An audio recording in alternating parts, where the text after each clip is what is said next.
Welcome to the ultimate guide to wisdom. But what is wisdom? And what is the opposite of wisdom? We're going to look at these questions in a lot of depth today, give you many answers, and we're going to explain how to develop wisdom in yourself should you desire to go down that path, down the path of philosophy. After all, philosophy is the love of wisdom. So what makes for a philosopher, and why do philosophers pursue the things that they're pursuing? Now, wisdom is interesting because wisdom is different than information.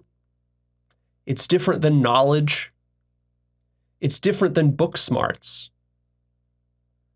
A lot of people go to university, but they're not necessarily wise. Academics with PhDs, they can be good scholars, but they aren't necessarily wise. People with high IQ also aren't necessarily wise. So what is wisdom? What distinguishes it from everything else? And why is it so important? So here's how we're going to tackle this topic. I actually sat down and I spent several days contemplating what is wisdom. Of course, I've been contemplating it on and off sort of casually for years, but like specifically for this episode, I just sat down and contemplated for a few days straight and came up with a lot of stuff. But the issue here is that even though I'm going to give you all the answers of the results of my contemplations, really, you need to contemplate for yourself what wisdom is. Only when you generate your own answers will it have the kind of value it needs to have for you. But here's probably something that will get your mind jogging and thinking in the right direction. Now, I have a long list of characteristics of wisdom and wise people that we're going to cover here, and we're going to sort of do it in the order of most importance because there's sort of an essence to what wisdom is. So when you're contemplating what is wisdom, you can ask yourself, what is the essence of wisdom? And when you first start doing it, it's rather vague and nebulous, and it's hard to articulate exactly what it is. And I tried many different attempts, and there's a lot of stuff I have to say about it, but really, when you boil it all down, what is wisdom? So here's what it is. It's a keen discernment. It's good judgment. It's having proper priorities. That's really what it boils down to. There's certain sets of values that are lower values and certain sets of priorities and values that are higher. And the wise person puts the higher above the lower, which is how it should be. And then when they live their life according to that, according to the higher over the lower, then they live a wise life. And this is a person that you would call wise. And if they do the opposite, then they are not wise. So I know that's kind of vague, but then again, wisdom is sort of a nebulous concept. And just what generates this keen discernment? What does that really mean, this keen discernment? Is this something that you can develop? How does it come about? How come some people have a keen discernment and good judgment and good sense of priorities and others don't? You've probably noticed some people have this and other people don't. In fact, most people don't. So those people who have it, how do they get it? Well, we're going to be talking about that as we keep going here, and I'm going to be listing other characteristics of what wisdom is. So wise people are deliberative and thoughtful in the way they approach life. They rely upon contemplation, and they ask powerful questions. They self-reflect, and they introspect. They're curious about themselves. They don't take themselves for granted. Wise people are existentially oriented. What does that mean? That means that they're asking questions and thinking about and interacting with reality in such a way where it's more than just their personal survival or how to meet their personal pleasures or how to make life most comfortable and easiest for themselves. They realize that there is an existential dimension to life, and they are interested in this existential dimension. And in fact, it's this existential dimension that is the higher set of priorities and values, which they place correctly at the top. And then all the other values go underneath that and are a lower set of priorities. This is actually pretty rare. Most people don't live their life this way. Most people are not existentially oriented. And from this, ultimately, stem all of their problems. Wise people exhibit an existential humility, rather, an epistemic humility. An epistemic humility, which means that they take the problem of knowledge seriously. What does it mean to know something? How do you know that something is true at all? They don't take this problem for granted. They take epistemology seriously. They understand that to come to know something is not a trivial matter. A lot of times we think we know something when in fact we don't really know it. We're tricking ourselves. We're deceiving ourselves. Wise people take the possibility of self-deception seriously, whereas most people don't. As part of this epistemic humility, wise people are exceptionally open-minded, because you need to keep an open mind when you realize that there's a lot of stuff you don't know. Those two naturally fit together. Wise people take seriously the possibility that they are fooling themselves, whereas most people don't. Wise people are experienced, and that's an important way in which wisdom is developed, is through massive exposure to life, to experience. Experience is the ultimate teacher. And the more experience you accumulate, and the more consciously you accumulate it, and the more you reflect upon it, the more you contemplate it, the more you question it, the more you think about it, the deeper your wisdom tends to get. For example, relative to children, adults, most adults are wise. We could say they're wise. Now, of course, there's many foolish adults out there, but like I said, relative to children. Why is that? Primarily, it's because children lack all experience. They don't know how cruel the world can be. They don't know how tricky the world can be. And they simply lack experience in all these different areas of life, like in relationships, with sexuality, with business, with how to make a living, with health and diet and other things like this. And so they make many mistakes. Children do. And adults are necessary to impart wisdom upon the children so the children don't do something stupid and end up killing themselves or poisoning themselves or harming themselves. Well, just take that and then extend it out beyond just merely adults and children, but most of what we call adults are actually just grown-up children. They're not really adults. And so they also need wisdom. They need wisdom from people who've been contemplating and thinking about reality and who have a deep base of experience with life, from whom these adult, grown-up children can also learn, and whose counsel they can follow, so that they don't get themselves into trouble politically, sexually, in business, and elsewhere, with health. Wisdom is also holistic and big picture. A holistic understanding of reality and life.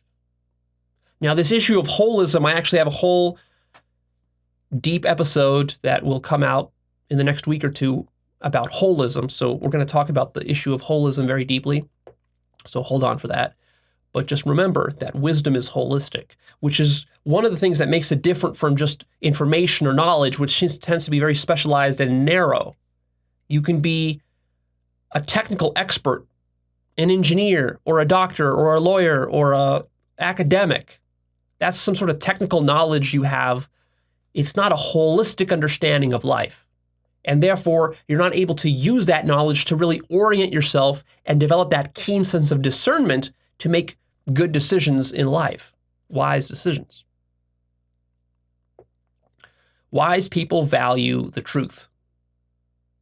This is actually a pretty rare quality in humans. Most humans don't value the truth because they're too myopic to appreciate the significance of truth. In fact, to appreciate the awesome significance of truth and why it should be valued requires a lot of contemplation and wisdom to begin with. To be interested in truth is already a sign of wisdom. Wisdom is non-judgmental. The wisest people are the least judgmental. Wisdom is also a keen awareness of the counterintuitiveness of life. We've talked about this in the past, this theme that life is counterintuitive, and that to be successful in many domains of life requires being able to see the counterintuitive moves that are necessary. Oftentimes, life works the opposite of how you think. The thing you think will get you what you want ends up backfiring and gets you the opposite. You think that chasing pleasure, for example, will create the best life, and you discover it's the opposite. You think that getting a lot of sex will get you the best life, and then it turns out to be the opposite. You think that doing a bunch of drugs will get you the best life, turns out to be the opposite. You think that chasing some get-rich-quick scheme will make you wealthy, turns out it makes you broke. And to be able to see this, that is wisdom. You see the twisted ways, the inversions that life takes. To be able to foresee that without having to hit your face against it, that's wisdom. Wisdom is also long-term thinking, the opposite of myopia. That also comes with patience. Wisdom is patient. It's willing to wait to get what it wants. Wisdom is independence of thought. To be an independent thinker. To contemplate every situation through for yourself and to derive your own answers rather than just blindly accepting the answers that somebody else tells you. Because after all, if you're wise, you understand that how can you trust anyone to tell you anything because they could be wrong? So you have to think it through for yourself. Wisdom is nuanced. It's a way of thinking about life that recognizes the complexities and subtleties of different situations in life, and that rarely are things black and white, or as simple as they first seem.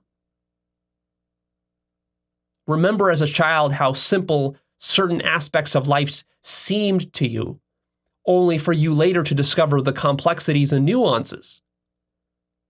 And then you realized how childish your thinking was, how naive you were. You wisened up through experience, probably through making mistakes and hitting your head against the wall. Speaking of which, wisdom doesn't mean you never make mistakes.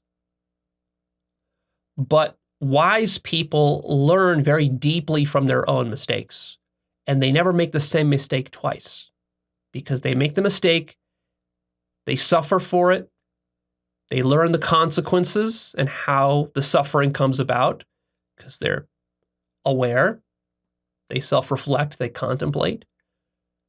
Why did this mistake occur? What did I do to cause this mistake? And then they learn their lesson, and they generally don't make the same mistake twice. Wise people are mentally flexible and highly intuitive. They're able to change their mind about things. This allows them to correct mental errors or errors in their worldview. Whereas most people don't do that. Wise people can tolerate paradox. Paradox and contradiction, whereas usually this shuts a normal mind down. For a wise mind understands that reality is paradoxical and works in these counterintuitive and contradictory ways. And they're capable of holding that paradox without being confused or paralyzed by it. Wisdom is objective, neutral, and unbiased.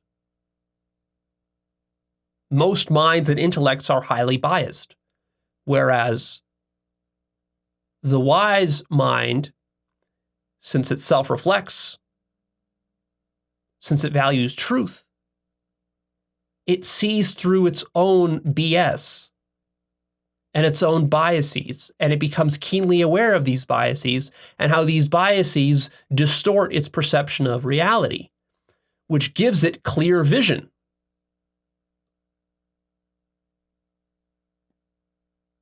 So it's the opposite of self-biased. The more wise you become, the more aware you become of your self-biases, and the more you let them go. See my episode about self-bias for more on that topic. Wisdom is skeptical. It doubts things. A wise person doubts himself, first and foremost.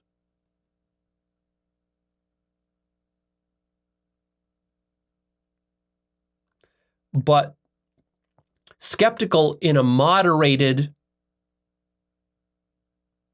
healthy way, because there are unhealthy versions, toxic versions of skepticism where skepticism is weaponized. I've discussed that in the past. See my episode called True versus False Skepticism. That helps you to see that distinction between good and bad types of skepticism. So the wise person, by studying his or her own bullshit, has a very keen nose for smelling out bullshit. And therefore, the wise person is difficult to manipulate and difficult to fool and to trick, because he studied all the tricks and he's aware of how tricky the mind is, how tricky life is, how tricky humans are. And yet at the same time, this does not turn into a paranoia. So the wise person is cautious when entering new situations and dealing with certain people who could be dangerous and deceptive, but it doesn't turn into paranoia. It's caution without the fear behind it. And that's an important distinction. Especially these days, a lot of people get trapped and lost in conspiracy theories and all sorts of paranoid thinking. And this is the opposite of wisdom. So caution, but not fear. The wise person is principled. They have integrity. They have a certain set of principles that they live by. And they stick to those principles even when it's difficult, which is pretty rare. It's rare to find highly principled, integrous people without devolving into dogma and mental rigidity. So there's a difference between being principled and integrous versus religiously dogmatic, for example. Just following certain rules that people programmed you with. Principles are things you develop yourself. You derive these principles yourself. These are not the 10 Commandments that you've read in a book somewhere and you've memorized and now you parrot them like a robot and act them out like a robot.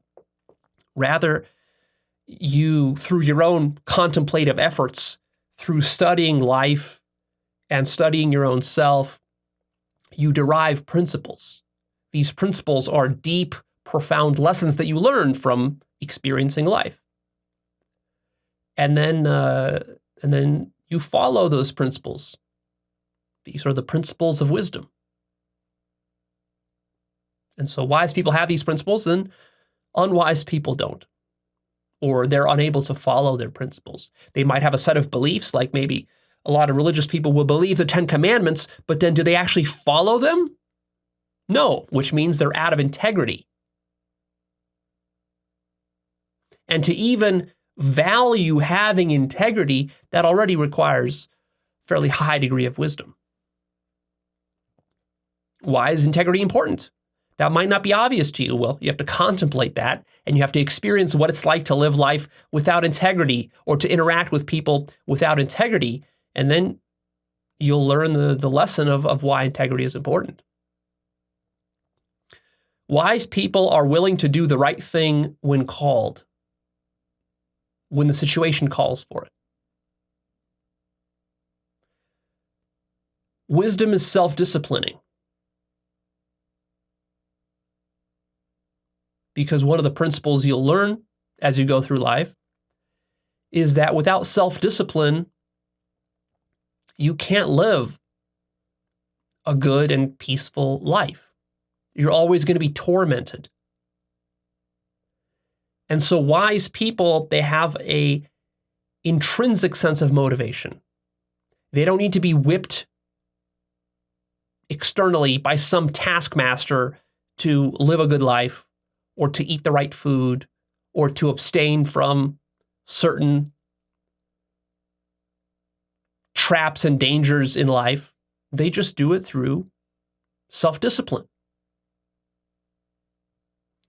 And this they learn through experience and by making mistakes. You learn the dangers of being undisciplined, and then you learn to discipline yourself, and then you are motivated intrinsically from the inside rather than from the outside.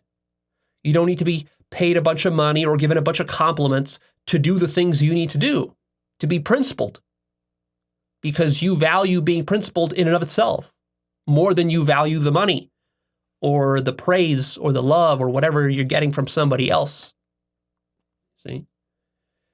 The wise person has an internal locus of control, as it's known in psychology.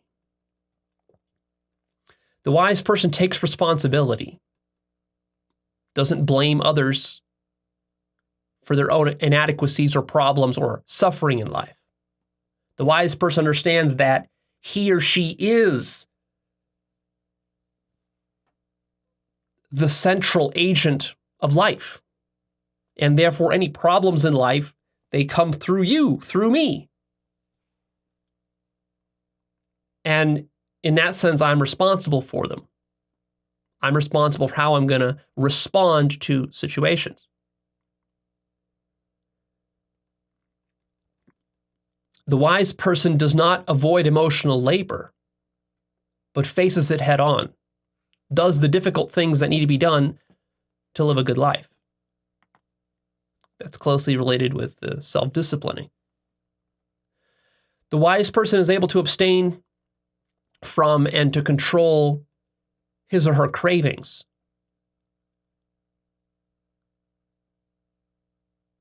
Isn't a slave to cravings. Because if you're a slave to your cravings, then you can't be principled. You're just going to be doing whatever your cravings want you to do at that particular point in time. And of course, that leads to a life that's full of suffering and deep mistakes and regrets and errors and catastrophes and disasters.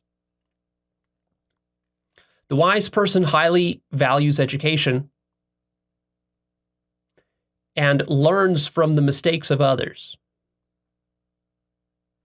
Yes, you can learn from your own mistakes, of course, and you should, and that's going to be inevitable if you're going to become wise, but wouldn't it be wise to learn from the deep history of mistakes that mankind has made before you? You can read history books, you can talk to your elders, to your parents, to colleagues, and ask them what the mistakes they've made and learn from their mistakes so that you don't have to go through the same errors, fall into the same traps that they fell into.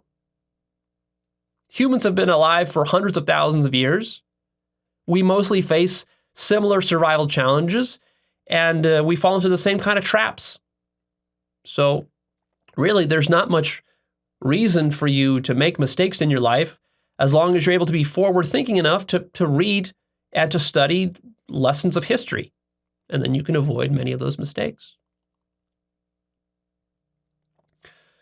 Wisdom, an aspect of wisdom is exquisite balance and moderation. Wisdom understands that life is exquisitely balanced on a razor's edge, and that in almost any situation, it's easy to go too far into one direction or the next, whether it's in politics or in relationships or when it comes to money or to nutrition. In all of these and many other areas in life, it's all about exquisite balance, finding that delicate balancing point, and that this balance is dynamic. I've talked about this in a previous episode called, I forget exactly what it's called, but something about the importance of balance in personal development. I forget the exact title, and you can search for balance, Actualized.org, you'll find it. And anyways, so wisdom recognizes that it's not about taking some extreme position. It's about finding those balance points everywhere in life. And so wisdom is the ability to do that. Whereas when you lack wisdom, you tend to swing your pendulum too far to the left, too far to the right. And yet at the same time, wisdom recognizes that balance does not mean that you're always going to split everything down the middle. That is a foolish notion of balance. So balance does not mean that you take Nazis on the right and progressives on the left and then compromise between them and say, well, the truth is somewhere down the middle. It's not. Not everything is symmetrical. Not every debate, not every issue has two sides. The truth between the denial of climate change and the reality of climate change is not somewhere in the middle. And so wisdom understands that. And in fact, wisdom sees how this splitting everything down the middle evenly, how that is in fact used by devils and manipulators and knaves in order to try to trick you. Sometimes you do have to swing your pendulum. Sometimes extremely to one side because the situation already is deeply out of balance, and so you're putting it back into balance by swinging your pendulum to one side. But then you recognize, okay, now I got to swing it back because it's not going to stay there forever. Once you've corrected the situation, then you got a new situation that now requires a new application of that keen discernment that we started off with. Wise people are mature. Wise people have high emotional intelligence. Wisdom can admit, I don't know. That's one of the hallmarks of wisdom. And it usually takes many decades for a human to develop this capacity to say, I don't know, and to not judge oneself for it, and to not judge others of like, oh, he said he doesn't know, that means he's stupid. No. When someone is able to say, I don't know, that actually means he's smart. See, that's one of those counterintuitive aspects to life. Too many people are unwilling to say, I don't know, and that's what makes them unwise. As Socrates famously said, the one true thing that I know is that I know nothing, and that's what makes him so wise.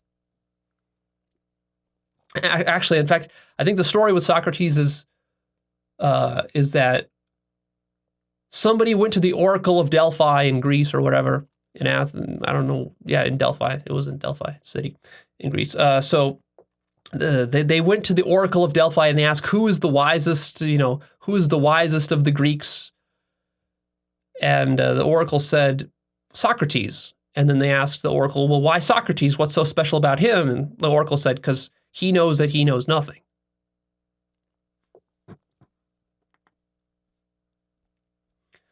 Similar to that, along the same lines, is that wisdom is able to admit when it's wrong. Wisdom doesn't mean perfection. Like I said, wise people can make mistakes. But the wise person is able to recognize quickly when he's wrong, make a correction, not get hung up on it, not get rigid or dogmatic about it, not try to cover it up. And then, of course, a corollary to this is that the wise person is able to apologize. Genuinely apologize, not as some sort of fake or cover to save face or to, save one's career, but to genuinely apologize for a mistake. This takes wisdom to do that. Similar to this, wisdom is able to forgive and to let things go. Wisdom is also very careful when giving out advice, because giving advice is a great responsibility. And different people face different situations, so just because something worked for me, that doesn't mean it's going to work for you. And as I develop wisdom, I see that, and so therefore I'm careful not to just project my situation onto your situation. And so the kind of advice that wisdom gives is not a kind of a specific A, B, C, 1, 2, 3, do these steps, follow the 10 commandments and you will have a good life, or you will get punished in hell. That's not a good form of giving advice. Rather, wisdom guides the one who is asking for advice. Wisdom guides him or her to discover the answers for themselves. So the Socratic method is used, or a form of guiding one or facilitating or coaching rather than just telling someone what to do.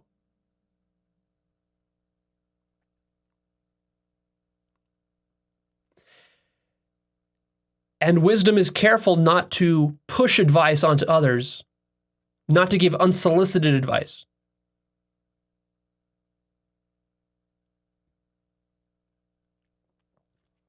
Wisdom is benevolent, compassionate, and selfless. Wisdom values solitude and silence. And if you're familiar with spiral dynamics, then wisdom, we could say, is something like spiral dynamics tier 2 cognition. That's where really you develop wisdom, because only at tier 2 do you really transcend the survival values and needs and start operating from the being values and needs. And that now takes you into the sort of existential priorities territory. Now, that's wisdom. That paints a pretty good portrait for you there. Now, let's talk about the opposite of wisdom. What do you think that is? What's the opposite of wisdom? Foolishness, of course. The fool. So what is foolishness? Well, foolishness is basically the opposite list of everything I just gave you. But even though I tell you that, I want to go and elaborate upon that some more, because it's one thing to just tell you it's the opposite. It's another thing to actually paint you a detailed picture of what the opposite looks like. So let's do that. And I want you to see here, I want you to notice something. This is a sort of a meta point, a little meta tangent of this episode. So ostensibly here we're teaching you about wisdom, but also we're going to teach you a meta point here about implicit and explicit. I've talked about this in one of my episodes called implicit versus explicit understanding. So look, if I tell you that foolishness is the opposite of wisdom, that leaves it rather implicit. You have to sit there and unpack that in your mind to really understand what foolishness is. Now, let's make it explicit by going down this list. And I want you to notice the difference between having it implicit versus explicit, because when you make something implicit explicit, that can be very powerful. At the same time, as I talked about in that implicit versus explicit episode, some things can't be made fully explicit, and that's okay too, and it can be powerful to keep something implicit. So how do you know when to do which? Well, that's wisdom. That's wisdom too. All right, so let's make foolishness explicit. So the essence of foolishness is, of course, poor judgment and lack of discernment. You know these kinds of people, you probably have some of these friends in your life. The kind of friends that just have constantly bad judgment. They constantly keep getting themselves into bad situations in their own life that they themselves created through how they make choices in their life. They're making the wrong kinds of choices over and over and over again. And they're not learning their lessons from this. They keep doubling down on their mistakes. That's a fool. That's the essence of a fool. A fool has a poor sense of priorities in life. So the fool has life backwards, has his priorities backwards. The fool places the low above the high. What do I mean by this? Well, I mean something like, rather than pursuing the truth, which would be the high above the low in this case might be something like sex or drugs or pleasure or money, right? See, the wise will place the truth above all those things, whereas the fool will place sex above truth, money above truth, fame and reputation above truth, drugs above truth.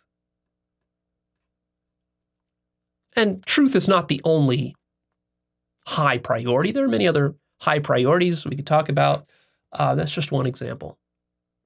But this tends to be the fool's problem. He places the low above the high, and he's living his life backwards. And of course, because of this, all sorts of craziness and calamity ensues and lots of suffering. And the fool doesn't know, why am I so unlucky? Why do I keep stumbling in all these problems? Well, because you've placed the low above the high. Because the fool can't see the value of the high. The fool can't see the value of truth, of love, of beauty, of existential questioning, of contemplation, and of philosophy. To the fool, none of these things mean anything, because the fool is only interested in base survival cravings, satisfying things like sex, cravings for food and for money and for fame and for status and for material possessions and things like this. The fool is also easily lost in minutia and pettiness, because the fool is wrapped up in survival. The fool has confused life for the game of survival, and he's just like a hamster in a wheel, running, but always in place, never getting anywhere. It takes wisdom to see that hamster in a wheel mechanism. So the fool often loses sight of the big picture of life and just gets so engrossed and mesmerized by the minutia of life that he could spend 40 years, doing some petty, stupid little thing, thinking it's important, when really, in the grand scheme of things, it's not important. Because again, his sense of importance and significance and priority, this is all backwards, because he's not thinking existentially or deeply about life. The fool is ignorant and proud of it. The biggest fools are aggressively ignorant. They will try to fight you over their ignorance to prove to you how smart they are. And the more ignorant they are, the harder they fight. Because the fool is unwilling to admit a mistake or to admit that they're wrong about a thing. The fool thinks he understands everything.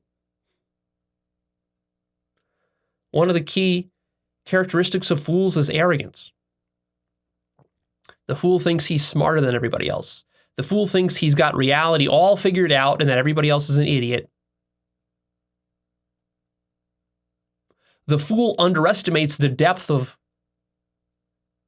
problems in life.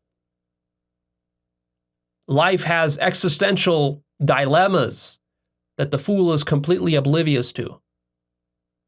Because the fool is wrapped up in his little reality, his little selfish, petty little existence. And the fool doesn't see anything beyond himself, outside of himself. He doesn't have a universal sort of perspective, a meta perspective. The fool is completely wrapped up in the content, the little petty content of his, survival problems in life. And he can't see anything beyond that. And that, of course, that leads to a sort of a vicious downward cycle of, just engaging in the pettiness and minutia of survival. And the more you do that, the more you suffer and then the more problems you have, and then it just doubles down upon itself. The fool tends to be anti-intellectual, doesn't value education. Because, hey, he thinks he already knows everything there is to know. So why read books? Why listen to experts? Why bother to go out there and find wise elders and sages to study with? Why do all that when I already know everything? Of course, the fool doesn't contemplate or self-reflect. This is key for the fool. It's impossible to be a fool if you self-reflect a lot. Because the more you self-reflect, the more you see how you act like a fool, the more you see the consequences and the suffering that this foolishness creates in your life, and then it turns into a sort of self-correcting mechanism. Self-reflection does. But the fool is too busy. He's too distracted by the externalities of life, chasing pleasure and other external things, doesn't leave any time to sit, to reflect, to contemplate, to deeply think things through, to ask questions. The fool just wants answers. The fool isn't willing to do the actual intellectual work to derive his own answers by asking deep questions. The fool thinks that, hey, if you can just tell me the answers, that'll just be a shortcut. And that is, in general, the fool's folly, is that he's looking for shortcuts in life. Everything, how can I make it easy? How can I make it comfortable? How can I make it most convenient? And in doing that, the fool thinks that by trying to have the easy life, his life will be easy, but counterintuitively, the opposite happens. When you try to go for the easy life, your life becomes hard. Whereas if you just embraced the difficulty and challenge of life, faced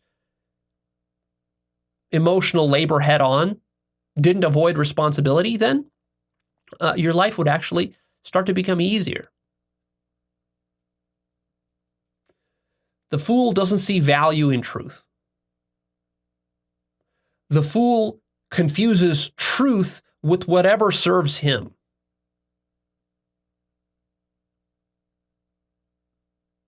Because the way the fool thinks, if it doesn't serve me, like if the truth, what is the truth going to do for me? If the truth doesn't give me pleasure and it doesn't get me money and sex and it doesn't make me comfortable, and oftentimes truth is uncomfortable. If the truth doesn't make me comfortable and doesn't make me feel good immediately, then what's the use of truth? Or the fool confuses his personal biases and beliefs and dogmas and ideology for the truth. like the 10 Commandments, that's the truth. Whatever reinforces my existing worldview, that's the truth. That's a very foolish epistemic mistake. Of course, the fool is generally unconcerned with existential questions, feels that they're just philosophy, just mental masturbation, doesn't see the utility in existential questioning.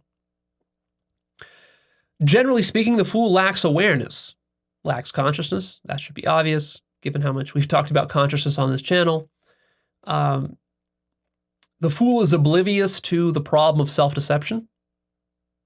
The fool externalizes deception as something that is coming from the outside. So oftentimes that's why the fool falls for things like conspiracy theories, because it's very tempting to think that somebody else is fooling you, when in fact, the foolishness is coming from within you.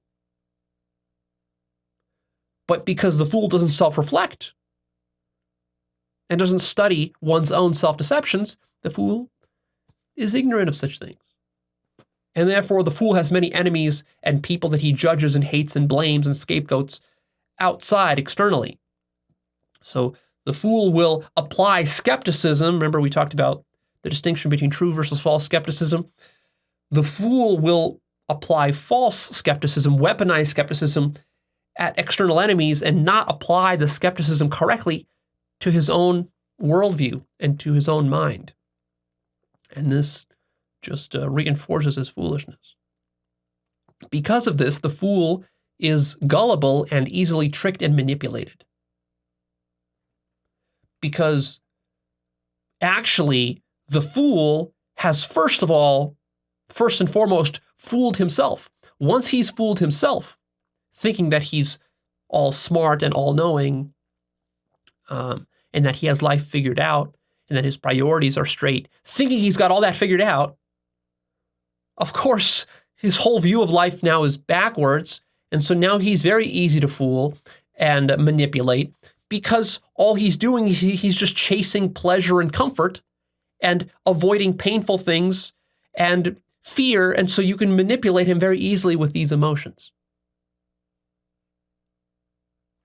Of course, the fool is inexperienced, so the fool will often have very strong opinions about things that he has no experience in whatsoever.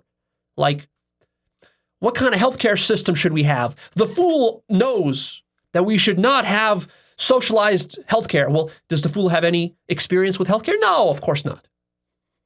But he knows that socialized healthcare is evil.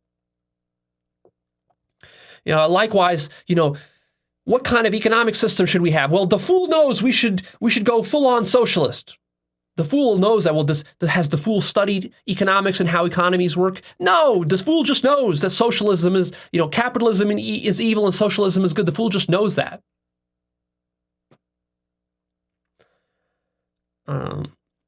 Now, I'm not endorsing capitalism here per se. I mean, there are foolish capitalists as well as foolish socialists. There are fools in every category of ideology, on healthcare, on religion, on science, on theism, on atheism, on everything, right? So we're on economics. So we're not. There are so many fools to go around. You'll find them everywhere. So we're not picking on any one particular category of fool here. But just, a general inexperience. When people have strong opinions about things they have never read even a single book about, like a lot of fools, you see a lot of fools, right-wing fools, for example, who will have very strong opinions on feminism. And they will say, oh, feminism is destroying Western civilization and blah, blah, blah, blah, blah. And the best thing to do with one of these fools is just ask them, how many books of feminism have you read? And of course, the answer is 0. And yet they have these strong opinions about feminism and how feminism is destroying society. Now, again, I don't want to pick on these people. That's just one example, right? There's a lot of foolishness to go around, and don't think that I only reserve foolishness for right-wingers. I mean, there's an enormous ocean of foolishness within the right wing, politics and so forth. But there's plenty of foolishness in the left wing as well. I'm more than happy to point out foolishness on the left, but there's definitely more of it on the right. The fool sees wisdom as foolishness. So when a fool discovers this channel, for example, or this video, he'll listen to this and say, this is stupid. This is foolishness. Why would I waste my time on this? See, of course, because that's how the fool stays a fool. And the fool is deeply committed to staying a fool. The fool is proud of his foolishness. He's real open about it. That's one of the hallmarks of fools, is that when you're dealing with a really dense fool, it's infuriating, because you think someone so inexperienced and so ignorant and so unaware would at least have a little bit of humility. But no. They blame you. They gaslight you. See, the fool will gaslight you, because the fool will cast himself as the expert in the situation. Like the fool who has just learned about enlightenment or something like that, or just learned about God, the possibility of God, or love, will come to you and try to convince you, someone who's maybe been studying this stuff for 5, 10, 20 years, doing a lot of work, inner work, going to meditation retreats. The fool has not gone to a single meditation retreat, has hardly read a single book about non-duality, whatever, but then the fool will come and try to lecture you about non-duality and act all proud about it. Yeah, and then you have to suffer this fool. And so the fool tries to get you down to his level. It's like that old saw about wrestling with pigs. You never want to wrestle with a pig, because you'll both get dirty in the mud, but the pig will enjoy it. So that's how foolishness is. A fool tries to entangle you, and it tries to entangle the wise into a debate, into sort of a mudslinging contest. And if you're wise, you have to be very careful to avoid that. So as you become more wise, you learn how to deal with fools in a wise way, because they try to get you to act like them. Once you start to act like them, then you're both fools together, and then of course you lose and he wins, because then he has company. And fools love the company of other fools, because then it makes them feel secure. It makes them feel like they're right. So one of the most dangerous things is to find a group of fools who all behave like fools together and who reinforce their own foolishness. This has been the cause of wars and genocides and evil for as long as mankind has existed. The fool, of course, is very closed-minded. The fool doesn't understand the importance and value of open-mindedness. And the fool will try to resist any efforts to open his mind. And of course, the fool will gaslight you, the open-minded one, for trying to open his mind by calling you closed-minded for not accepting his closed-mindedness. The fool tends to be very judgmental. This is one of the easiest ways you can assess the level of consciousness and maturity and wisdom of a being, is to take a look at how judgmental they are. The more judgmental they are, the more like an animal they are. And the less judgmental they are, the more sage-like and saintly they are. So there's a direct correlation between consciousness and understanding and judgment. In fact, it's an inverse correlation. The fool is rash, impatient, easily agitated, and very emotionally reactive. The fool is not willing to wait. The fool wants quick results. The fool has a very short time frame that he's operating within. He's myopic. He can't see very far into the future. He can't plan very far.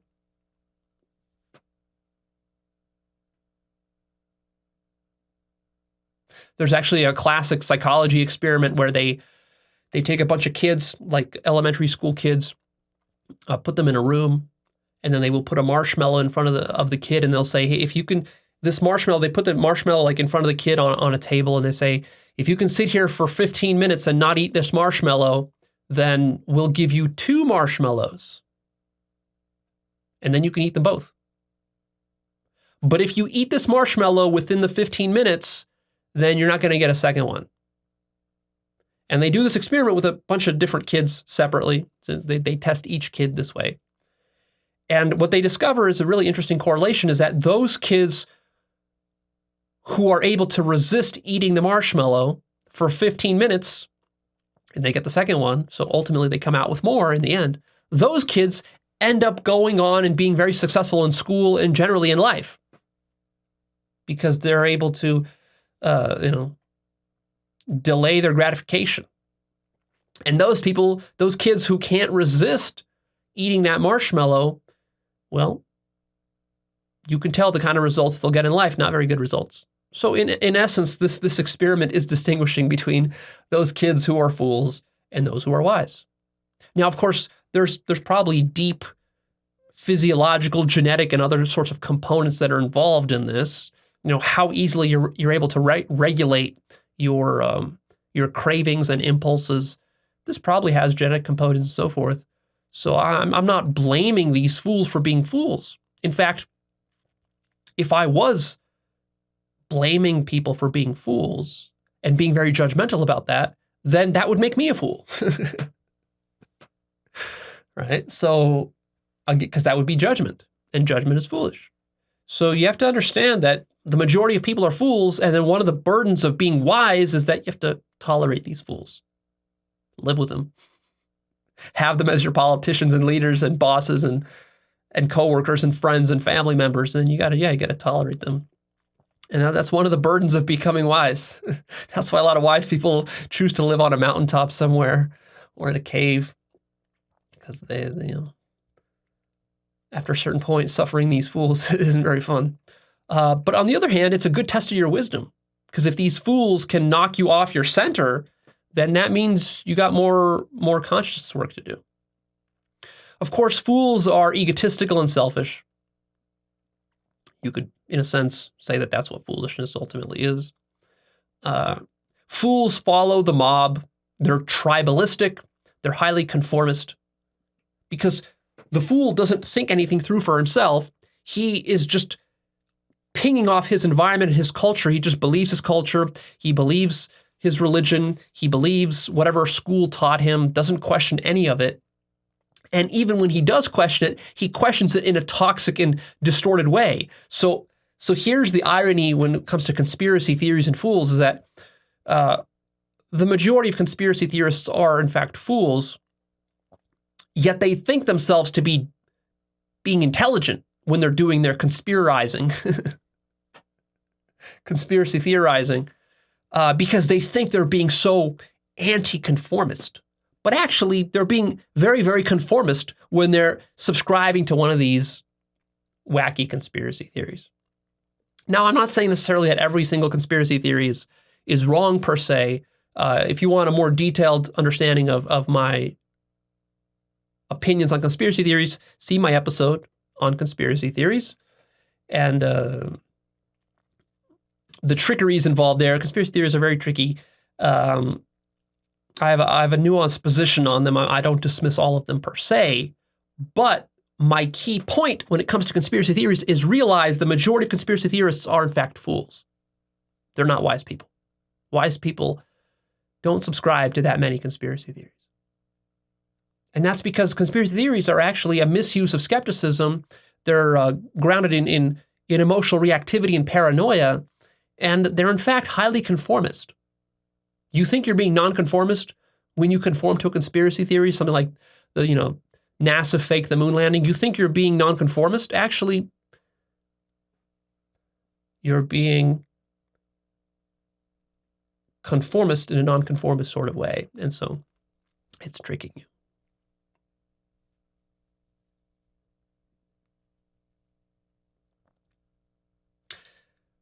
Fools tend to be believers, blind followers, and they tend to be very dogmatic because they're mentally rigid and they're stubborn, and they ground their sense of identity and reality in belief.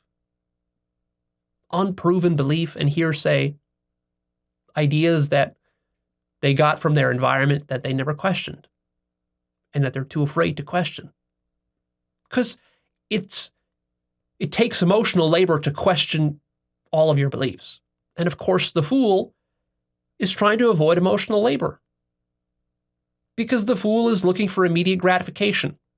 The fool can't control his cravings, tempted by immediate pleasure, doesn't see the value in doing emotional labor, wants a shortcut in business, wants a shortcut in relationships, wants a shortcut to sex, wants a shortcut to money, wants a shortcut to health. The fool is the one who you can convince that, hey, if you subscribe to my all bacon diet, all ice cream diet, you're going to lose weight. The fool is the one who will buy one of those devices that you just strap it onto your stomach and then you press a button and it gives you instant abs while you're sitting watching, reruns of Seinfeld or something. The fool is who buys one of those. And of course, if you haven't noticed this already, most of society and the entire advertising industry, hundreds of billions of dollars every year go into the advertising industry. It's all designed to prey on fools. Politics is all designed to prey on fools, to get the votes of fools. Many structures in society are designed for fools. And why is that? Because the majority of people are fools, and fools are very easy to fool and to control and to manipulate and to extract value from, to exploit. Fools leave themselves open to exploitation. So, of course, there's giant multi-billion-dollar industries devoted to the exploitation of fools.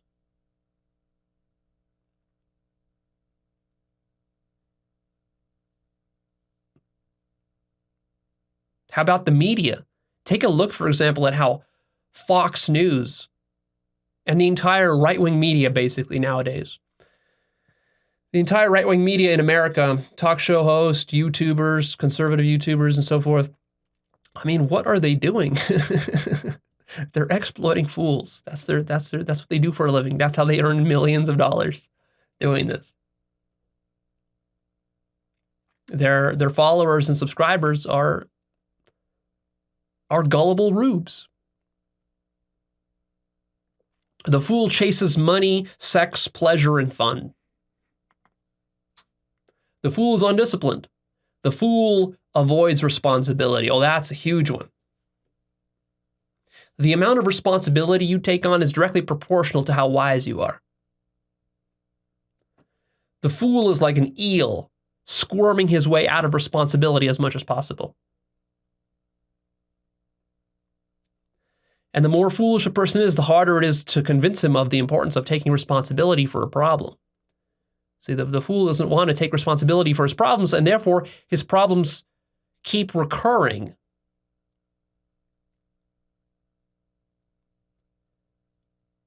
And he wonders, why am I so cursed? Well, it's because you're not taking responsibility for your problems. But of course, he externalizes all his problems, because he doesn't self-reflect. He doesn't connect the dots between how the problem out there is actually related to the problem in here with himself, because he thinks he knows everything. And so therefore, of course, if I know everything, then the only problem that can exist is out there. The problem is with you, not with me, because I already know everything. And I'm the good guy. I can't be the bad guy. That's how the fool thinks. And so, of course, now all the responsibility is thrown out there, then the problems can't be solved, because all problems ultimately boil down to you, basically. The fool is self-biased, partial, and partisan. The fool cannot see past his own self-biases. Again, see my episode about self-bias. It's a very foundational episode. Super important concept. The fool takes reality and things for granted. The fool tends to be very entitled, tends to just expect things to come easily, doesn't appreciate the cost of things. For example, the fool just expects something like, good government to just be there and to work for him. The fool doesn't understand that good government doesn't just exist. It didn't just grow on a tree. Good government comes from conscious citizens creating and participating in that government and reinforcing it and maintaining it and safeguarding it against fools. But the fool just sort of assumes that, oh, good government has been around forever. No. Good government is a very recent invention. And it's rare even now in the 21st century. But see, the fool takes such things for granted. Very characteristically, the fool lacks balance and moderation. The fool is always swinging his pendulum to one side or the other, all sorts of extremes, ideological extremes, or gets stuck in something. The fool doesn't understand that balance requires wisdom. And balance also requires flexibility, because balance is a dynamic notion, not a static notion. So while, for example, some degree of, let's say, some degree of religion or spirituality can be a good thing, when you push it to its extremes and you turn the spirituality or the religion into some dogma or some power structure, and you just believe it blindly, that becomes a radical form of it, and then that turns into a bad thing. So, for example, the fool doesn't understand that maybe the Ten Commandments were effective 2,000 years ago for the people who lived 2,000 years ago. That was a good sort of a general list of guidelines that they should follow. But 2,000 years later now, in modern society, applying those same 10 commandments and holding them religiously, that's not balance. Balance would be actually to rethink those rules for modern times. But the fool doesn't have enough mental flexibility to do that, because his mind has just been programmed with those 10 rules, and he's just being robotic about it.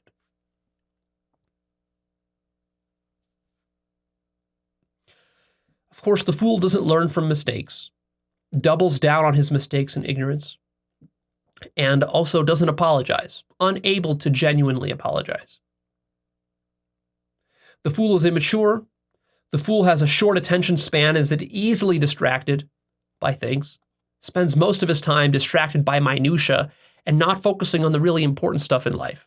The existential stuff in life gets lost.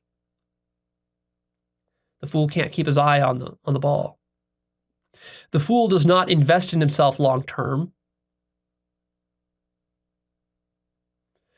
I guess you could boil it down to this, like when winter is coming, the wise person works hard to prepare for winter, whereas the fool parties and has fun. And then when winter comes, he has no shelter, no food, and he suffers through the cold, long, dark winter. While the wise person has built himself a comfortable little nest that he can use during the winter. The fool avoids emotional labor, looking for shortcuts, like we've said already. The fool cannot admit, I don't know. The fool thinks he knows everything about everything, no matter how little he's read or studied. The fool holds grudges and can't let things go. The fool characteristically talks a lot without thinking, which is called blabbermouthery. Loves to just talk and talk and talk, endless talking. The fool can talk for hours. Loves to opine on things. Takes his own opinions so seriously, as though they were the truth. You see this with certain political commentators, radio talk show hosts. They just blabbermouth about things that they have no expertise in, haven't read any books about. They're just spitting their ideas out there as though their uninformed opinions really matter very much. Fools love to engage in gossip and speculation. The fool will push advice upon you. Unsolicited advice. And usually their advice is black and white, such as like, my advice to you is that you shouldn't do X, Y, and Z because they're bad, wrong, and evil. And this is true for everybody. And if you do these things, you're going to hell. So don't do them. That's the fool's version of advice. The fool doesn't understand the relativity of advice, that people have different situations, there's different contexts, people need different types of advice at different times. The fool is not sensitive to any of these things because the fool is so selfish and wrapped up in his own self that he just assumes that everybody else is just like him, and therefore what works for him will work for everybody else. Of course, in fact, his own advice doesn't really work for him, but he doesn't understand that either because he doesn't self-reflect enough to see that even his own advice that he's following, that he got from the Bible or wherever, even that isn't really working for him. But yet he's passionate about pushing it upon others because that's just a distraction from looking inwards to see that actually even his own advice doesn't really work for him because he doesn't really have a deep understanding of himself or of reality or of life. But he needs to pretend like he does. So he spends a lot of time trying to convince others. It's a sort of a compensating defense mechanism. The fool makes a lot of excuses and rationalizes a lot, justifies a lot, without realizing that these justifications and rationalizations are just very convenient narratives that the ego mind constructs. It's part of the self-deception that one needs to self-reflect and to become aware of. These justifications are actually deeply self-biased and are distorting one's view of reality. The fool just assumes that his view of reality, is the truth, without recognizing the divergence that's possible, the deep divergence that's possible between those two. Oftentimes, being hyper-rational and hyper-logical actually makes one a fool. This is one of the counterintuitive things. You would think that, well, if I'm going to be hyper-logical throughout my life, that's going to safeguard me against foolishness. And actually, it ends up being the opposite. Because you swing your pendulum too much to one side, the rationality becomes too extreme and too straitjacketing and too limited, such that you're actually not able to develop wisdom. Wisdom is not hyper-rationality, the way that some highly intelligent, overly intellectual, overly cerebral people think. Because the head, the left hemisphere, is just one part of life. Sort of the masculine cognitive approach to reality, analysis, is just one aspect of life. There's also synthesis. There's the feminine side. There's the emotional side. There's the intuitive side. There's the right hemisphere. And in fact, those are more important even than the left. But when you're hyper-rational, you don't understand this. You don't appreciate this, and that makes you a fool. And if you're familiar with spiral dynamics, then basically tier 1 cognition is various gradations of foolishness. So stage red is more foolish than stage blue. Stage blue is more foolish than orange, and orange is slightly less foolish than the ones underneath it. And so as you go up the stages, you become less foolish, you become more wise. So what are some examples of fools?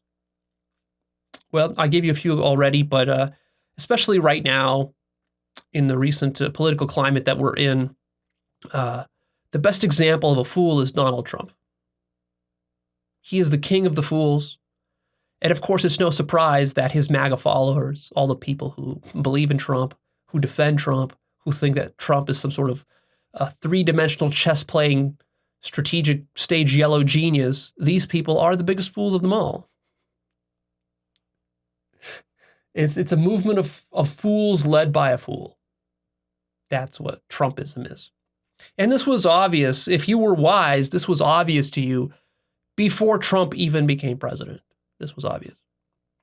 But if you weren't ridiculously wise, it should have become obvious to you a year or two into the Trump administration.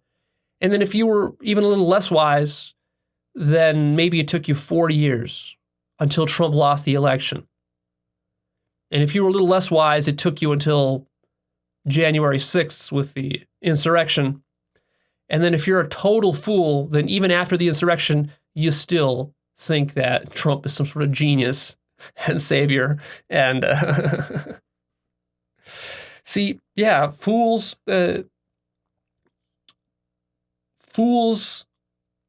think that their foolish leaders are actually geniuses. And that's exactly what you see with the magazine. That's why you see they subscribe to all these ridiculous conspiracy theories.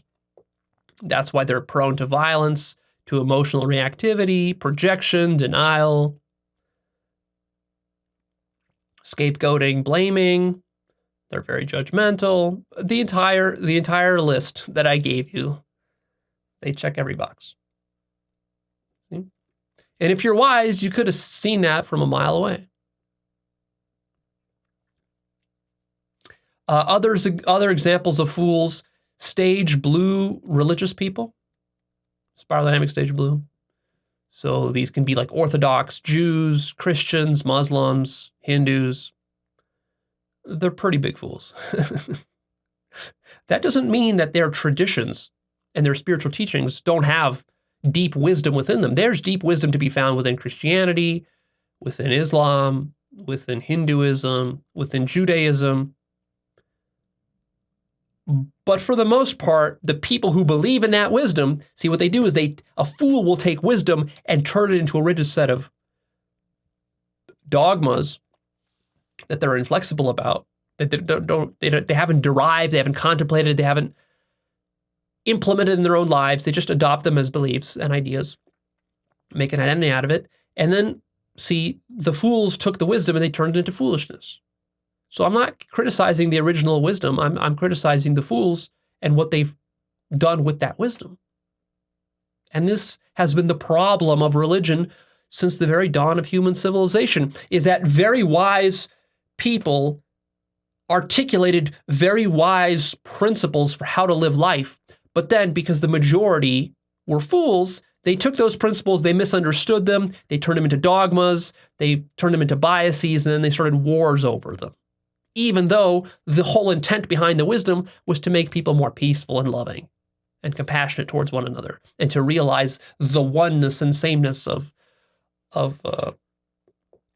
mankind and all living beings. But this is lost on a fool. See, one of the trickeries with wisdom is that you can't just teach it by rote through memorization. Wisdom is a sort of a living, dynamic, creative force within you that you cultivate. It's not... Wisdom is implicit. You can't explicate wisdom. You can't turn wisdom into a set of 10 commandments. As soon as you do, it stops being wisdom and turns into foolishness. Because wisdom is the ability to have that keen discernment and to be adaptable. You see, and a set of rigid principles isn't adaptable because situations change, time changes, new technology evolves. Mankind is going to be altering its DNA soon, and all sorts of things like this, computer technology, transhumanism, man-machine interfaces. This is all coming, and this is going to lead to huge changes in how humans interact with reality and themselves. And this is going to require totally new ways of thinking about life and ourselves and nature and gender and society and all this sorts of stuff. But fools are rigid and they don't want to change their ways of thinking. Because to change your ways of thinking, you have to contemplate and you have to self-reflect and you have to derive new answers to new challenges and problems. But the fool doesn't do it. The fool is just acting like a robot. The fool is unconscious. Other examples of fools are drug addicts and criminals, conspiracy theorists, folks like Alex Jones. So Alex Jones is a gigantic fool, and he leads a cabal of fools. So everyone who follows Alex Jones is a fool. It's another example of, a giant fool leading a bunch of other fools. off a cliff. So there's not an accident why Alex Jones and his audience, there's a huge overlap between that and Donald Trump and his audience, because they're both herds of fools. In general, anytime you see a mob of people, it's going to be foolishness, absurd foolishness. And Spiral Dynamics Stage Green, progressives, leftists, are also prone to some of this foolishness. Now, Stage Green is not as foolish as Stage Blue, but there's still quite a bit of foolishness going on in Stage Green. So don't think you're out of the woods just because you're green, or just because you're progressive or a leftist. Be very mindful of that. Another example that comes to mind is sports fanatics. The tribalism of sports. This is tailored to fools.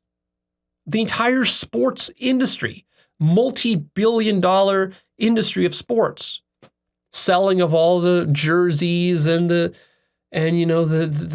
stadium ticket seats and all this, and the sort of tailgate parties and all this sporting fanatic stuff that society has invented. It's a mechanism designed to extract money from fools.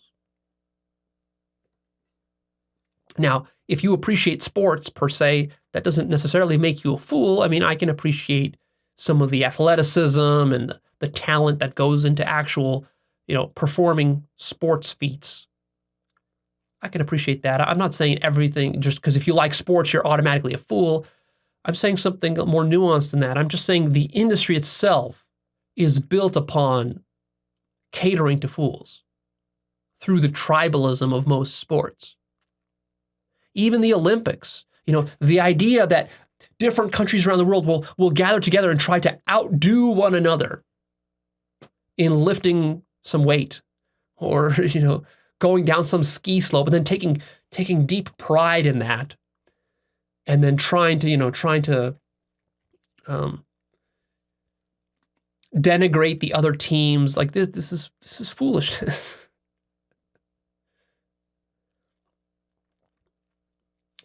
Examples of foolish behavior: gambling, smoking, drugs, hedonism, not using a condom, gossip, tabloids, junk media, the entire right-wing media ecosystem, chasing get-rich-quick schemes, cheating people, cheating on people, criminal behavior, staying in toxic relationships, anger, blame, scapegoating, joining cults and ideologies, conspiracy theories, tribalism, wasting your life, smoking weed and playing games, and conformity. In general, conformity.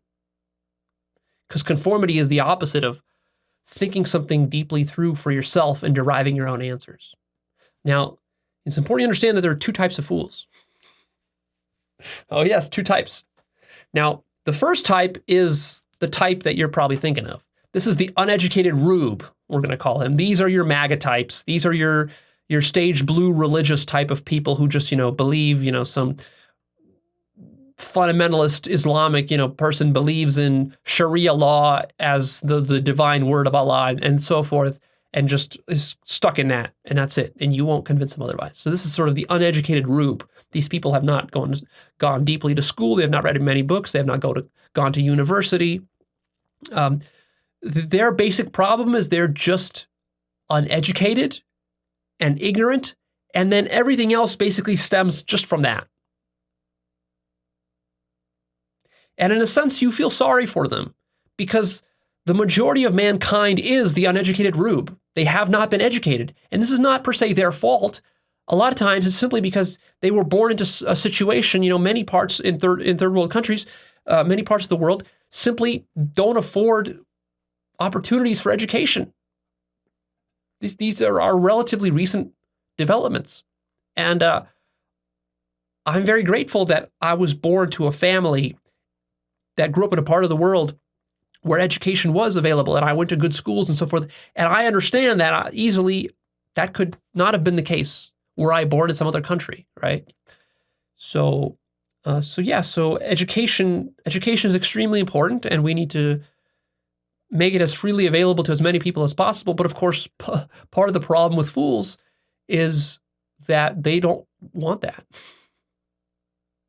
So when you try to offer free college education to these rubes, like Trump supporters, they actually get offended by this idea of free college education. They call it socialism.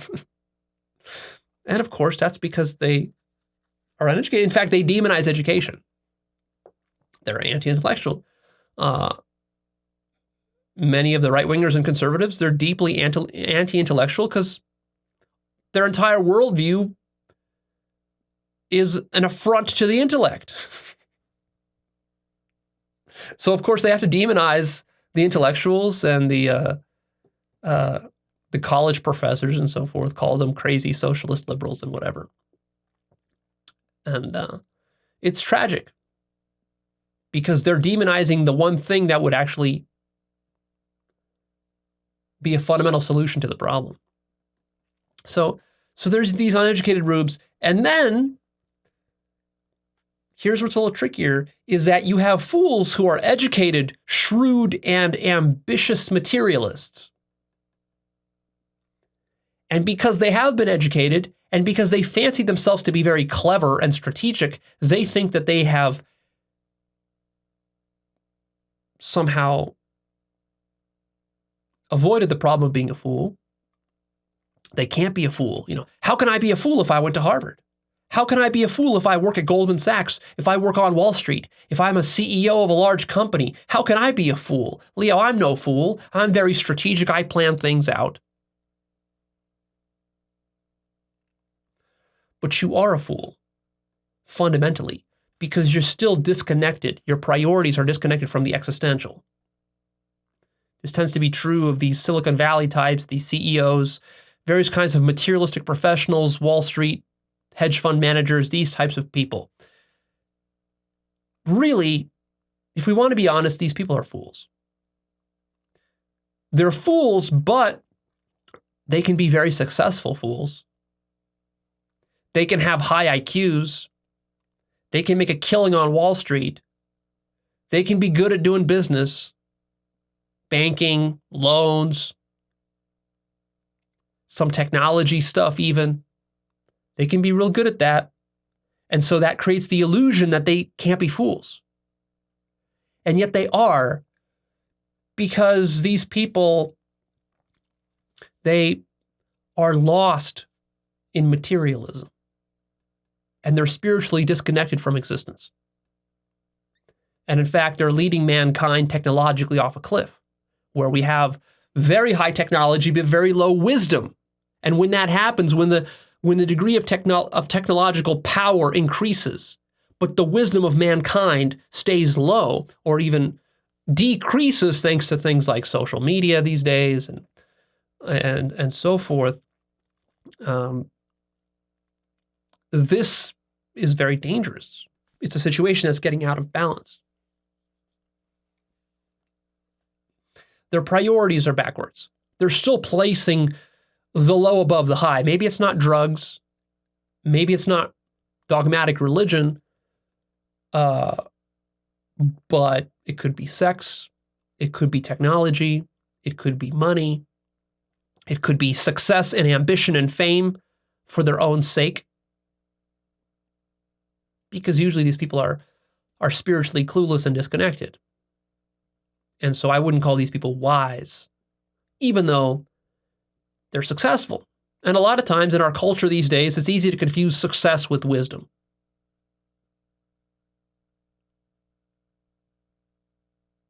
Or even academic intelligence with wisdom.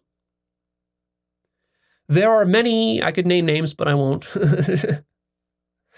to keep from embarrassing them. But there are many even scientists and PhDs and professors and public intellectuals these days who I would consider fools, even though they're very smart and well-spoken and well-educated and they have great credentials and degrees, but they're still fundamentally fools.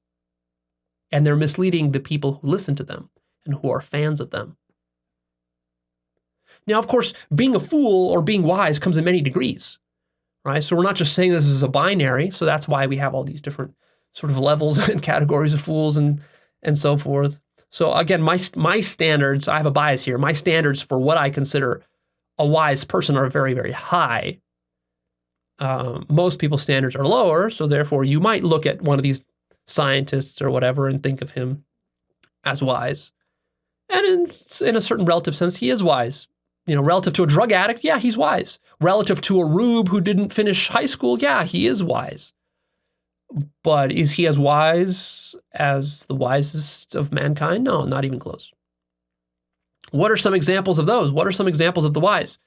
Greek philosophers, many of them, Socrates, Plato, Aristotle, Marcus Aurelius, the Buddha, Christ, Lao Tzu, Confucius, Rumi, mystics throughout the ages, yogis, sages, saints, Zen masters, the founding fathers of America, the writers of the Constitution, the U.S. Constitution, some scientists, some exceptional scientists like Albert Einstein, who were really more than scientists, they were philosophers, and then happened to be scientists as well. Some exceptional political leaders like maybe Gandhi,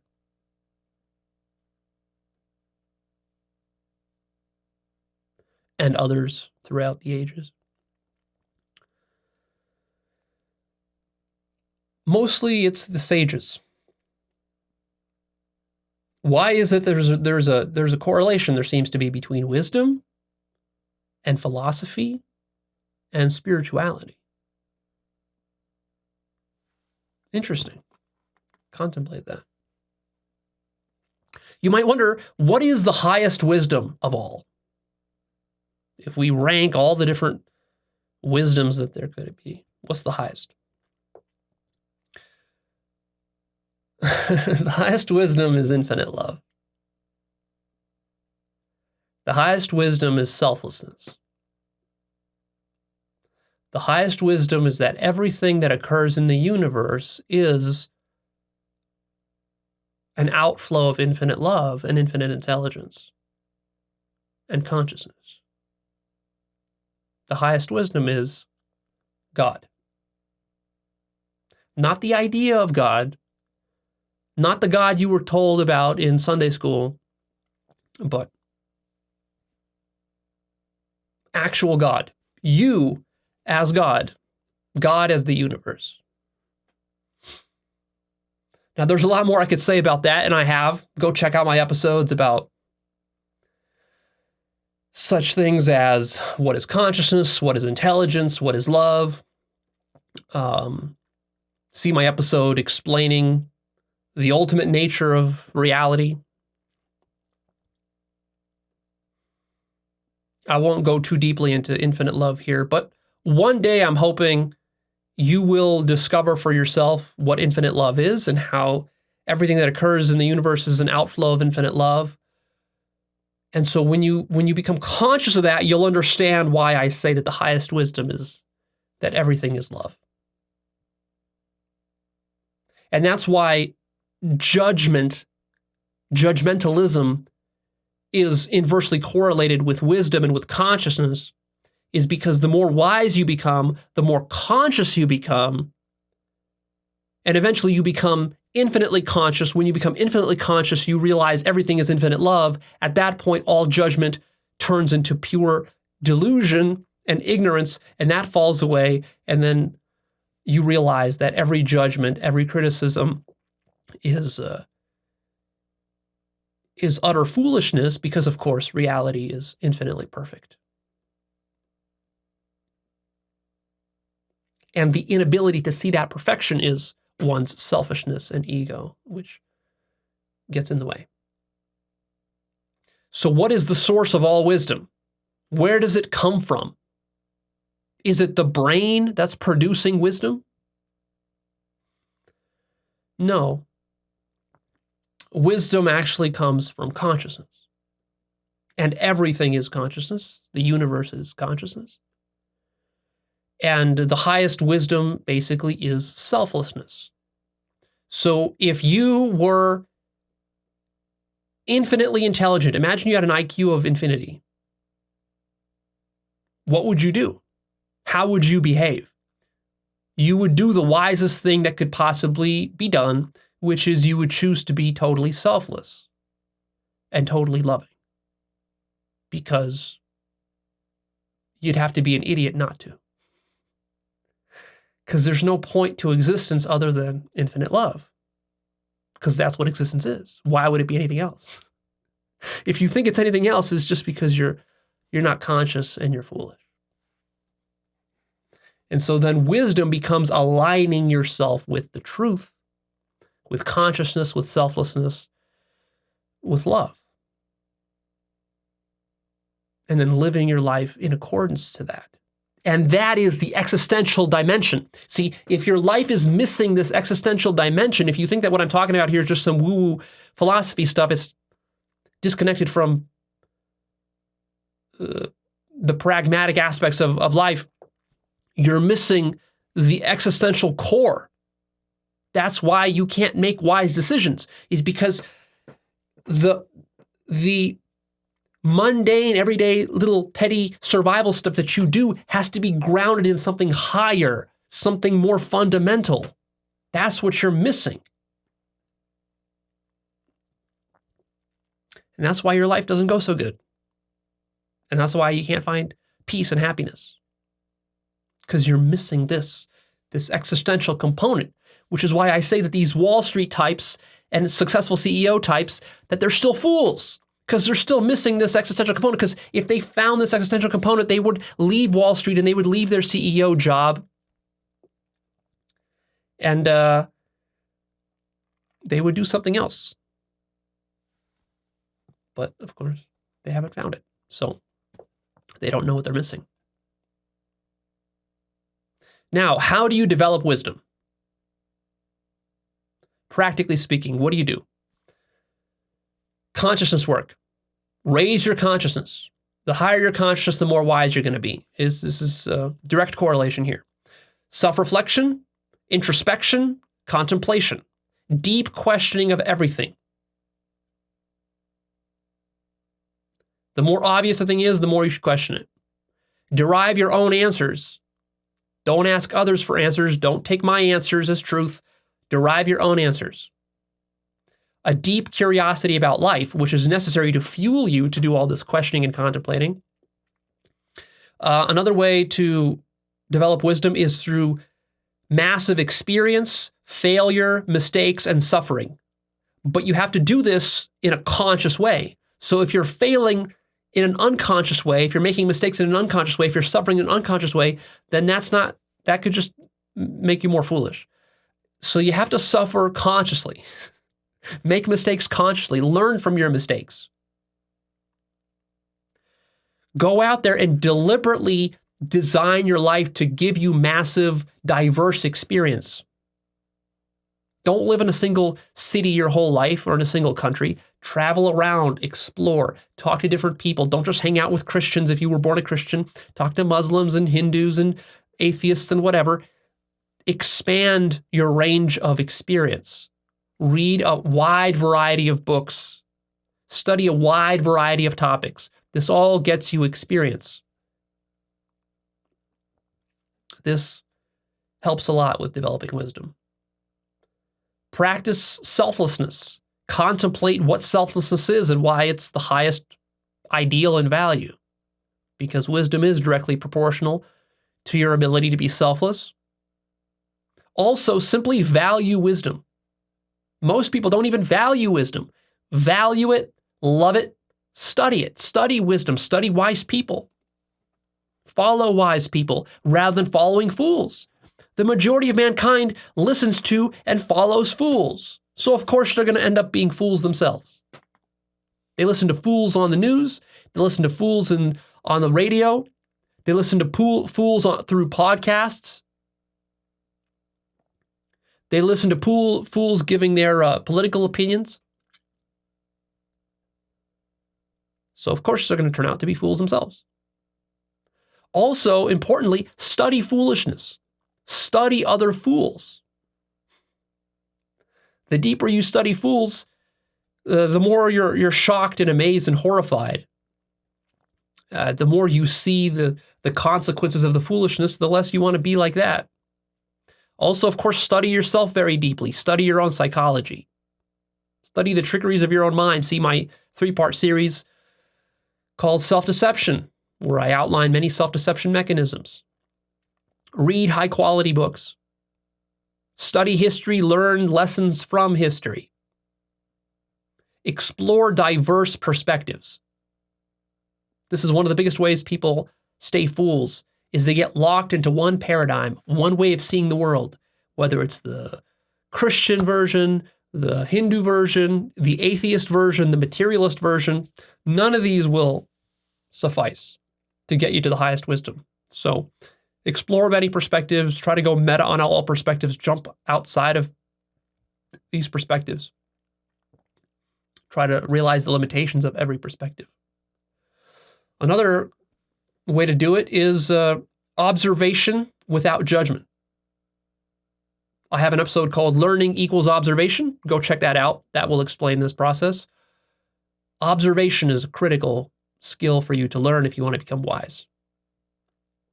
And one of the best role models for this is Leonardo da Vinci. The guy was sort of a genius of just pure observation.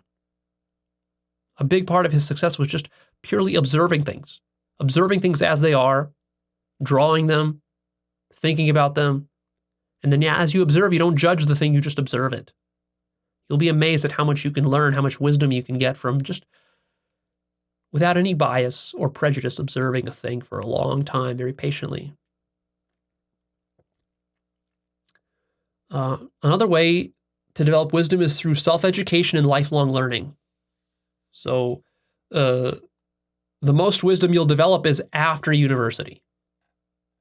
University doesn't really build wisdom. It teaches you how to pass tests and memorize stuff. If you really want to learn wisdom, you got to take your own education into your own hands. Take responsibility for your own education and spend the rest of your life educating yourself and enjoy the process of education. Highly value education and turn it into like a hobby that you do. Other ways include psychedelics, of course. Psychedelics will skyrocket your wisdom through the roof. Meditation as well.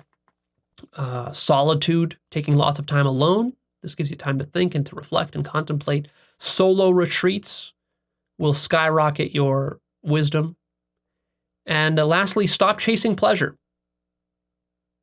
Your cravings are distracting you from developing wisdom, and they're keeping you a fool. There is no good life without wisdom. Hopefully you recognize that.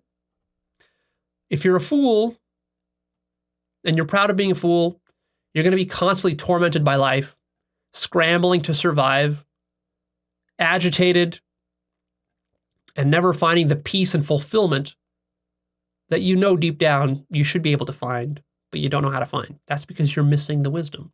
You're missing that existential component.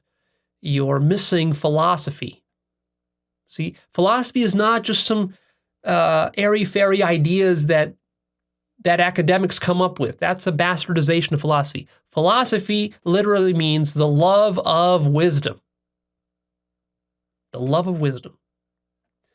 So, if the things I've been talking about here resonate with you, they make you feel good, they give you sort of a warm, fuzzy feeling when I'm talking about wisdom, that is you resonating with the wisdom that I'm sharing with you.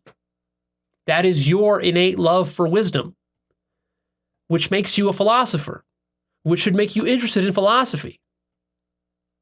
The study of wisdom, but not just the study of wisdom, the pursuit and the embodiment of wisdom. It's not enough to read books about wisdom. That's just the beginning. Then you got to start to actually implement it, embody it.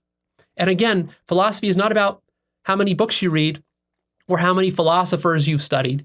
Really, what philosophy is about, it's about contemplating, deeply questioning reality for yourself, deriving your own answers, and connecting with the existential core of reality that I was talking about, with truth, with consciousness, with love, with selflessness. So here's a few last points on how to apply the information from this episode. Spend time contemplating what is wisdom. I've given you all the answers, basically, but that's not good enough. You have to derive them for yourself. Because how do you know what I'm saying here is true? You don't know unless you derive it for yourself. So keep contemplating this question until you develop a very solid intuitive grasp for what wisdom refers to. Once you have that, it's sort of a magic ability. Now it's almost like you've got this new magic concept or word that you can use to ask powerful questions, for example. But this only works when you know what wisdom means. Once you know what wisdom means, you can ask a question such as, you're in some situation, you can ask yourself, is this wise?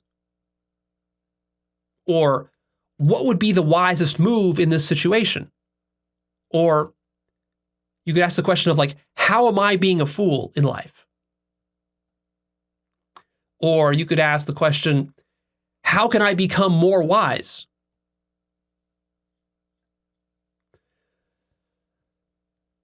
Or you can ask yourself a question in a certain situation. Let's say you're listening to some speaker in some video or at a lecture or whatever, and he's telling you something. You can ask yourself, is the stuff he's saying coming from a place of wisdom? Maybe you're listening to a politician on TV. Is what he's saying coming from wisdom? But this assumes you know what wisdom is. If you know that, you can ask that question. That's a powerful question that will change how you see that person or that situation. It'll immediately cut through all the bullshit.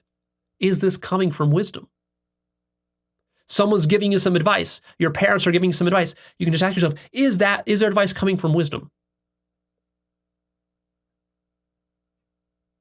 You could ask the question, what is the wisest way to live life?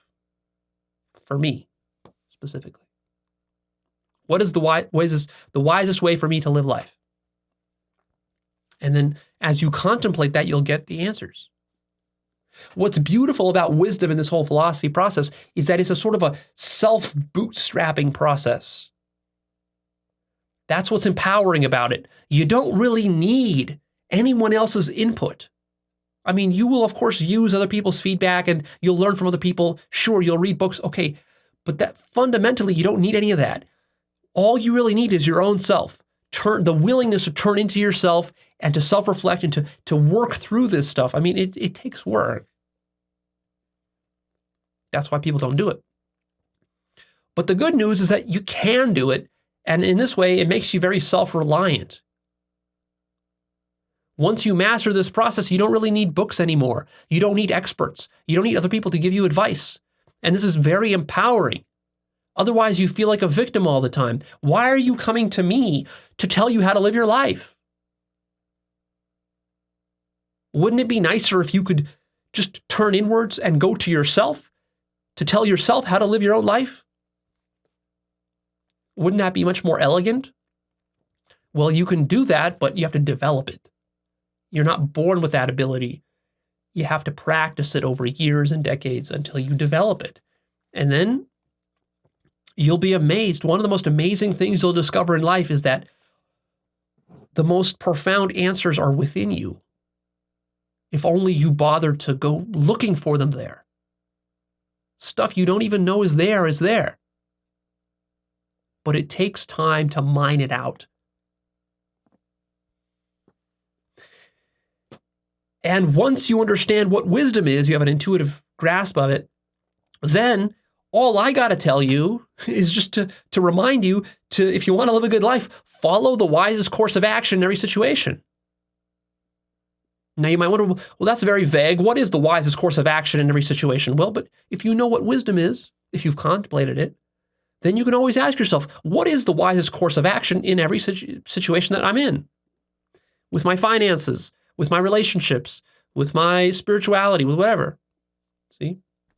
You're going to develop this keen discernment, this keen sense of judgment. When I say keen sense of judgment, I don't mean you're going to be judging people. I'm using the word judgment there more like a better word might be assessment or evaluation, which is different than judging people for being bad people. I don't mean that. And just set the intention to be wise. Do you want to be wise? If you do, how badly do you want to be wise? Are you willing to set your intention to be wise and then to follow that intention every day for the next 30 years of your life? If you do that, you're going to become wise. But you have to stick with it. It's not enough just to set your intention once and then forget about it tomorrow. You have to keep constantly reminding yourself that this is my intention, is to be wise and to be pursuing wisdom. And then as you do that, resources will come your way. Books, you'll see books, articles, videos, podcasts. You'll find the stuff that helps you to find and locate the wisdom you need. And try to identify sources of the highest wisdom. You can learn to do this too. If you're reading a book or listening to a teacher or a speaker, you can always ask the question, how wise is this guy? Is he speaking from wisdom or not? Is this the highest wisdom? And then, of course, gravitate towards those sources which your wisdom tells you is the highest wisdom. Now, of course, the problem is that if you're a fool, you're going to tend to think that what you're listening to is the highest wisdom because it's just reinforcing your biases. So like if you're some MAGA rube and you're listening to some right-wing radio talk show host who's telling you everything you want to hear, just validating all of your prejudices and hatreds and judgments and so forth. And then you ask yourself, well, is this person wise? And you're going to say, yes, of course he's wise, because it's just reinforcing, right? So it won't work if you're a fool.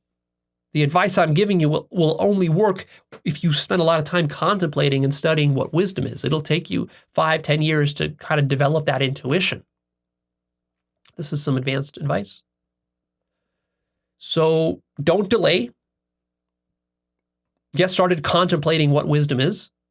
Just because you've watched this episode does not mean you understand what wisdom is. You have to now contemplate it for yourself. And if you want some advice on how to do that, how to contemplate, I have multiple episodes on how to contemplate. I have one called How to Contemplate Using a Journal, if you want to use a written form of contemplation. I have other episodes explaining how to contemplate just in your mind. See my episode called Contemplation and How to Contemplate. I have multiples of them. I have an episode on introspection that will also be very valuable. Introspection is basically a form of self-reflection. Go check that out. So I've covered many of these techniques in the past. All right, that's it. I'm done here. Please click that like button for me and come check out Actualized.org. That's my website. You will find the blog, exclusive video content on the blog, and other stuff that I link. You'll find the Life Purpose course there, the book list. The book list has tons of wisdom books on it. You can support me on patreon.com/actualized. And the final note that I'll make here is, what is Actualized.org but a wisdom school? That was the original intent behind Actualized.org, is to teach wisdom. And if you like Actualized.org, you resonate with it, it's because you're a philosopher and because you can appreciate wisdom. People who can't appreciate wisdom won't stay with this channel very long.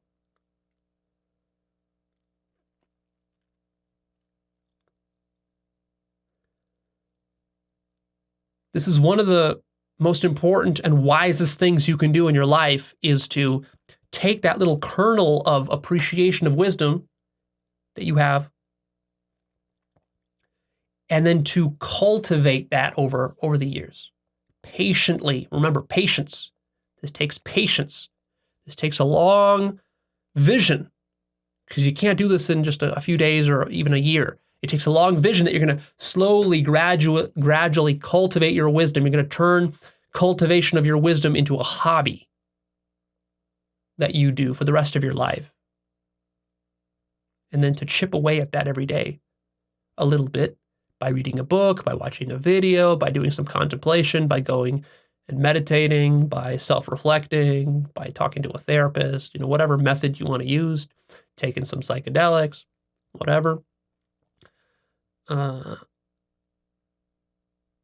then it adds up. Over the years, it adds up, and then you're so glad you did it. It's the best investment you can do. There's no better investment in yourself than to cultivate your wisdom. And I challenge you to find a higher source of wisdom than Actualized.org. Because my whole intention behind my work is I'm always asking myself, like, what is the deepest wisdom that exists within all of the works of mankind? Let me study all of those works. Let me contemplate all of the wisdom that's there to validate it, because I can't just take it on blind faith.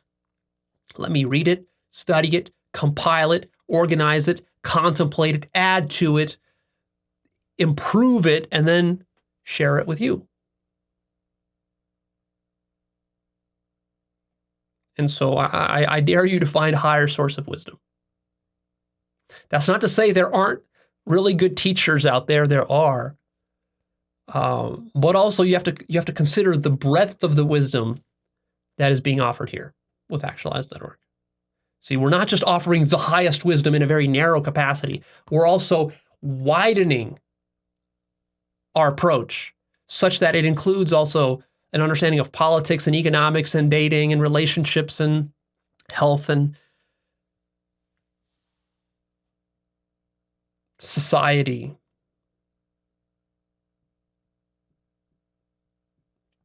And basically all of the aspects of life. What would happen if you had wisdom across all of those? How valuable would that be to you? What would that be worth to you? Is that worth working for? If it is, then get started. What are you waiting for?